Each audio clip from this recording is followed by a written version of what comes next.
Ahmedabad RTO પાસે બે યુવકે દારૂના નશામાં એમ્બ્યુલન્સ રોકી પોલીસ સાથે પણ ઝપાઝપી કરી હોવાની ઘટના સામે આવી છે।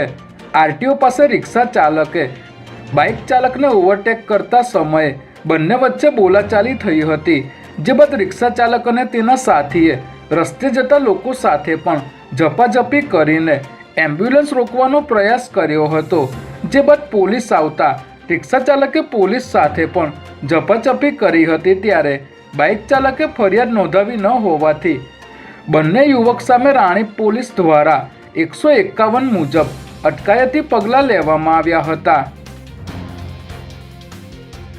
અમદાવાદમાં બીયુ પરવાનગી અને ફાયર સેફટી વિનાની મિલકતોને સીલ કરવાની કાર્યવાહી કરવામાં આવી રહી છે। ત્યારે અમદાવાદ મ્યુનિસિપલ કોર્પોરેશન દ્વારા શહેરના પૂર્વ વિસ્તારમાં નિકોલ અને હાથીજણમાં આવેલા કુલ 3 મલ્ટીપ્લેક્સ તેમજ વસ્ત્રાલ અને ઓઢવ વિસ્તારમાં આવેલી કુલ 5 જેટલી હોસ્પિટલોને સીલ કરવામાં આવી છે।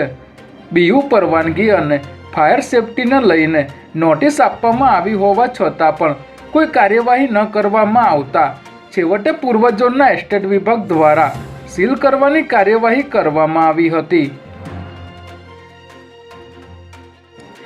કેન્દ્રીય ગૃહ અને સહકારિતા મંત્રી અમિત શાહે આજે અમદાવાદ મ્યુનિસિપલ કોર્પોરેશનના ₹1507 કરોડના વિવિધ પ્રજાલક્ષી વિકાસના પ્રકલ્પોનું લોકાર્પણ અને ખાતમુહૂર્ત કર્યું હતું, જેમાં અમિત શાહે સૌથી પહેલાં બોપલમાં નવનિર્મિત ગાર્ડનનું લોકાર્પણ કર્યું હતું, જે તેમણે સમગ્ર ગાર્ડનમાં લટાર મારી નિરીક્ષણ કર્યું હતું।